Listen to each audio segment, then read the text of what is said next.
ጤና ይስጥልኝ አድማጮች እንደምን አመሻችሁ። በቅድሚያም አርዕስተ ዜናዎቹን አሰማለሁ። የኤርትራው ፕሬዝዳንት ኢሳያስ አፈወርቂ ግብጽን ለ5 ቀናት ለመጎብኘት ዛሬ ወደ ካይሮ ተጓዙ። ኢሳያስ ግብጽን የሚጎበኙት የግብጹ ፕሬዝዳንት አብደል ፈታህ አልሲሲ ባደረጉላቸው ግብዣ ነው። በኢትዮጵያ ከመንግስት ጋር ይሰራል የሚል ትችት የሚቀርብበት የኢትዮጵያ ዜጎች ለማህበራዊ ፍትህ ኢዜማ ገዢው ብልጽግና የመንግስት ሰራተኞችን በግዳጅ የፓርቲ አባል የማድረግ እርምጃን እንዲያቆም ጠየቀ። የተባበሩት መንግስታት ድርጅት በሱዳን ዳርፉር የምትገኘውን አልፋሽር ከተማን ለመያዝ በተካሄደው ጥቃት በከተማዋ የሕክምና በሚሰጠው ብቸኛ ሆስፒታል ውስጥ 460 ሰዎች በሱዳን ፈጥኖ ደራሽ ጦር መገደላቸውን በጥብቅ አወገዘ። በሌላ በኩል ትናንት ታንዛኒያ የተካሄደውን ምርጫ ተከትሎ ምርጫ ሂደቱን በሚቃወሙና በጸጥታ አስከባሪዎች መካከል የተፈጠረው ውጥረት እያየለ መሆኑ ተነግሯል። ዜናው በዝርዝር። የኤርትራው ፕሬዝዳንት ኢሳያስ አፈወርቂ ግብጽን ለ5 ቀናት ለመጎብኘት ዛሬ አስመራ ወደ ካይሮ ተጓዙ። የኤርትራው ፕሬዝዳንት ሚኒስትር የማነ ገብረ መስቀል በኤክስ ገጻቸው ዛሬ እንደዘገቡት ፕሬዝዳንት ኢሳያስ ግብጽን የሚጎበኙት የግብጹ ፕሬዝዳንት አብደል ፈታህ አልሲሲ ባደረጉላቸው ግብዣ ነው። ሁለቱ መሪዎች የሁለቱን ሀገራት ግንኙነት ይበልጥ ለማጠናከርና ለሁለቱ ሀገራት በሚጠቅሙ አካባቢያዊና ዓለም አቀፋዊ ጉዳዮች ላይ ይወያያሉ ተብሏል። ፕሬዝዳንት ኢሳያስ በቅርቡ የተገነባውን የግብጽ ታላቅ ቤተ መዘክር በመጪው ቅዳሜ በሚመረቅበት ድግስ ላይም ይገኛሉ ተብሏል። የሁለቱ ሀገራት መሪዎች በጋራና አካባቢያዊ ጉዳዮች ላይ ይነጋገራሉ የተባለው ሁለቱ መንግስታት ይሳተፉበታል የሚባለው የሱዳን ጦርነት በናረበት በአሁኑ ወቅት መሆኑ ነው። በግብጽ በኤርትራና በሌሎችም የአካባቢው ሀገራት ይደገፋል የሚባለው የሱዳን መከላከያ ኃይል በተባበሩት አረብ ኤሚሬቶች ይደገፋል በሚባለው በሱዳን ፈጥኖ ደራሽ ጦር RSF ባለፈው ሳምንት ማብቂያ ዳርፉር ውስጥ ሽንፈት ገጥሞታል። ከዚህ በተጨማሪም ሁለቱ መሪዎች የሚወያዩት ኢትዮጵያ በህዳሴ ግድብ ሰበብ ከግብጽ በወደብ ጉዳይ ደግሞ ከኤርትራ ጋር የገጠመችው እሰጥ አገባ ባየለበት ወቅት መሆኑ ነው። የኢትዮጵያው ጠቅላይ ሚኒስትር ዶክተር አብይ አህመድ ባለፈው ማክሰኞ ከሀገሪቱ ምክር ቤት አባላት ለተነሱ ጥያቄዎች በሰጡት መልስና ማብራሪያ ለኢትዮጵያ የቀይ ባህር ጉዳይ ህጋዊ፣ ታሪካዊ፣ መልክዓ ምድራዊና ኢኮኖሚያዊ ጥያቄ ነው ማለታቸው ይታወሳል። ባለፈው መጋቢት የግብጽ ውጭ ጉዳይ ሚኒስትር በድር አብደላታይ ከፕሬዝዳንት አብደል ፈታህ አልሲሲ የተላከ መልእክትን ለፕሬዝዳንት ኢሳያስ አፈወርቂ ለማድረስ አስመራ ጎብኝተው እንደነበር ይታወቃል። ጉብኝቱ መልእክቱ በግብጽ በኤርትራና በሶማሊያ መካከል የአካባቢውን ሰላም የማጠናከር የትብብር ስልት በተባለው የሶስትዮሽ ወዳጅነት ላይ ያተኮረ ነው ተብሎም ነበር። በኢትዮጵያ ከመንግስት ጋር ይሰራል የሚል ትችት የሚቀርብበት የኢትዮጵያ ዜጎች ለማህበራዊ ፍትህ ኢዜማ ፓርቲ ገዢው ብልጽግና የመንግስት ሰራተኞችን በግዳጅ የፓርቲ አባል የማድረግ እርምጃን እንዲያቆም ጠየቀ። እንደ ኢዜማ የብልጽግና የፓርቲ አባልነት መልመላ ነፃና ፍትሃዊ የፖለቲካ ውድድርን የሚያጠብና ዜጎችን ስጋት ላይ የሚጥል ነው። ኢዜማ እንዳስታወቀው ከሆነ የገዢው ብልጽግና እርምጃ የዜጎችን በነፃ የመደራጀት መብት የሚገፍ ነው። የኢዜማ ፓርቲ መሪ አርክቴክት ዮሐንስ መኮንን ለዶይቼ ቬለ እንደገለጹት ዜጎች ባመኑበት የፖለቲካ አስተሳሰብ በነፃ የመደራጀት መብት አላቸው። ዜጎችን በእጅግ አስገዳጅ በሆነ መንገድ እየመለመሉ የፓርቲው አባላት እንዲሆኑ እንደገና ደግሞ ለፓርቲው መዋጮ እንዲያዋጡ ማስገደድ ከዛም አልፎ ለሹመት፣ ለተለያዩ ኃላፊነት፣ ለእድገት ብቃታቸው በትምህርት ዝግጅታቸውና በስራ ልምዳቸው ሳይሆን ለፓርቲው ባላቸው ታማኝነት፣ ወገንተኝነት የተያያዙ ጉዳዮች ዜጎችን ስጋት ላይ እየጣለ የዜጎችንም በነፃ መደራጀት መብት የሚጋፋ በመሆኑ ይህንን የተቃወም ነው። በያዝነው ሳምንት የኢትዮጵያ ዜጎች ለማህበራዊ ፍትህ ኢዜማ ብልጽግና የመንግስት ሰራተኞችን በግዴታ የብልጽግና ፓርቲ አባል የማድረግ ተግባር በአስቸኳይ ይቁም ሲል መግለጫ ማውጣቱ ይታወቃል። ዜና መጽሔት ሰፋ ያለ ዝርዝር ዘገባን ይዟል። የተባበሩት መንግስታት ድርጅት በሱዳን ዳርፉር የምትገኘውን አልፋሽር ከተማን ለመያዝ በተካሄደው ጥቃት በከተማዋ ሕክምና በሚሰጠው ብቸኛ ሆስፒታል ውስጥ 460 ሰዎች በሱዳን ፈጥኖ ደራሽ ጦር መገደላቸውን ዛሬ በጥብቅ አወገዘ። የመንግስታቱ ድርጅት ዋና ጸሐፊ አንቶኒዮ ጉተረሽ ወታደራዊ ጥቃት አካባቢ ላይ በአስቸኳይ እንዲቆም ሲሉ ጥሪ አቅርበዋል። በሌላ በኩል የአውሮፓ ህብረት በሰሜን ሱዳን ዳርፉር አልፋሽር ከተማን በጭካኔ እርምጃ የተቆጣጠረውን የሱዳን ፈጥኖ ደራሽ ጦር RSFን በማውገዝ ያወጣውን መግለጫ ከጠበቀው በታች አነስተኛ ሲሉ በአውሮፓ ህብረት የሱዳን አምባሳደር ተቃወሙ።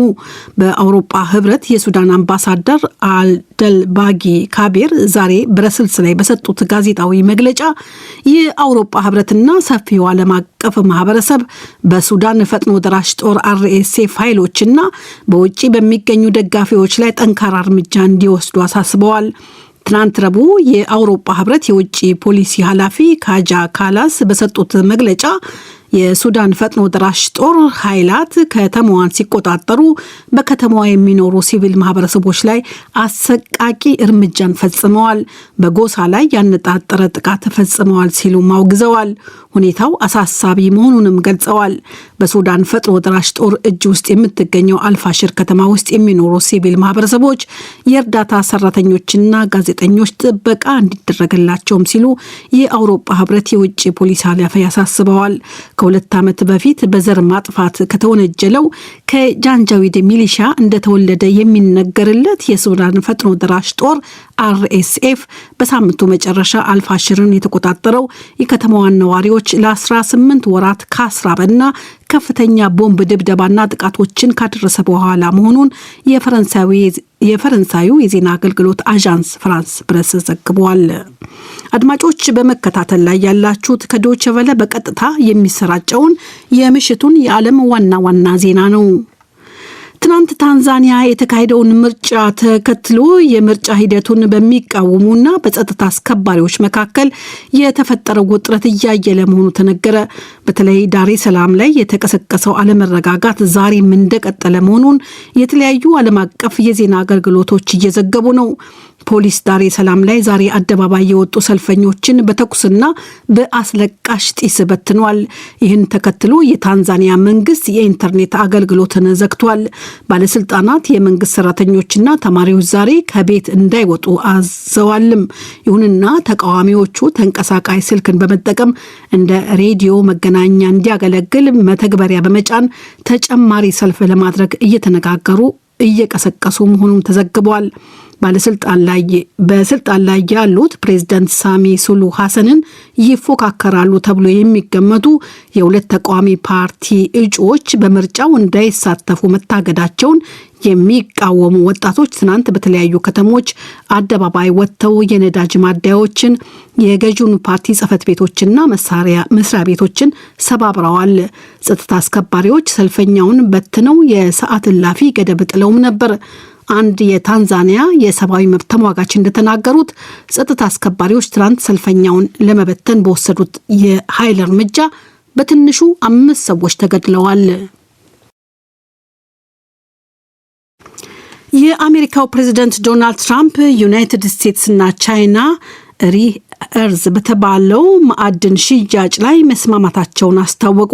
ትራምፕ ይህን ያሉት ከቻይናው ፕሬዝዳንት ዢ ጂንፒንግ ጋር በደቡብ ኮሪያ የወደብ ከተማ ቡሳን ውስጥ ውይይት ካካሄዱና በቻይና ላይ የተጣለው ቀረጥ ከ57 በመቶ ወደ 47 በመቶ ለመቀነስ የሚያስችል ስምምነት መድረሳቸውን ከተናገሩ በኋላ ነው። ሁለቱ ሀገራት አለመግባባት የደረሱት ወደ ቻይና አኩሪ አተር የመላክና የህመም ማስታገሻ የሆነው መድኃኒት ፌንታኒልን ወደ አሜሪካ ማስገባት በተሰኘው ርዕስ ላይ ስምምነት ላይ መድረሳቸውን ፕሬዝዳንት ትራምፕ አክለው ተናግረዋል። የቻይናው ፕሬዝዳንት ታላቅ የታላቅ ሀገር መሪ ሲሉ አሞካሽተዋቸዋል።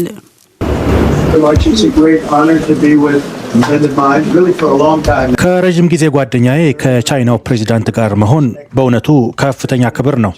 በጣም የተከበሩ የቻይና ፕሬዝዳንት ናቸው። ውይይቶቻችንን እንቀጥላለን።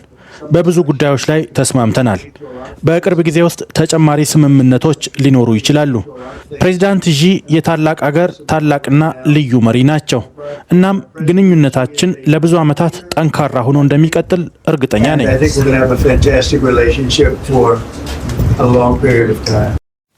በብራዚል ሪዮ ዴ ጄኔሮ ውስጥ በሚገኝ አንድ የአደንዛዥ እጽ ነጋዴ የወንጀል ቡድን ላይ ፖሊስ በከፈተው ዘመቻ 4 ፖሊሶችን ጨምሮ 132 ሰዎች ሕይወት ጠፋ።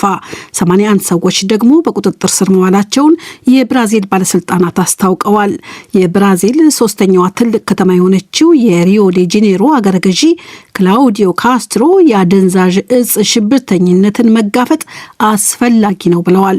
በከተማዋ ዳርቻ ላይ በሚገኘው በሪዮ ዓለም አቀፍ አውሮፕላን ማረፊያ አካባቢ በሚገኙና በርካታ ሕዝብና ደህንነት በሚታይባቸው 2 የከተማዋ ክፍሎች 2500 የጸጥታ አስከባሪዎች መሰማራታቸውን የከተማዋ አገረ ገዢ አክለው ተናግረዋል። አደንዛዥ እጽ አዘዋዋሪዎችን የማደን ዘመቻ የተካሄደው በከተማዋ ዓለም አቀፍ የአየር ንብረት ጉባኤ ኮፕ 30ን ጨምሮ ዋና የተባሉ ጉባኤዎች ከመካሄዳቸው ከቀናቶች በፊት መሆኑ ነው። ዓለም አቀፉ የአየር ንብረት ጉባኤ ኮፕ 30 የፊታችን ህዳር 1 ሪዮ ዴ ጄኔሮ ላይ እንደሚጀምር ተመልክቷል። ይህ ዶቼ ቬለ ነው።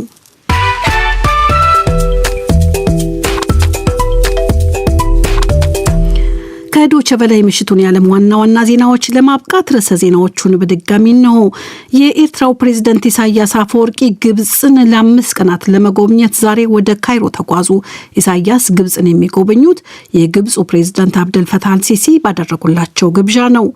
በኢትዮጵያ ከመንግስት ጋር ይሰራል የሚል ትችት የሚቀርብበት የኢትዮጵያ ዜጎች ለማህበራዊ ፍትህ ኢዜማ ገዢው ብልጽግና የመንግስት ሰራተኞችን በግዳጅ የፓርቲ አባል የማድረግ እርምጃን እንዲያቆም ጠየቀ።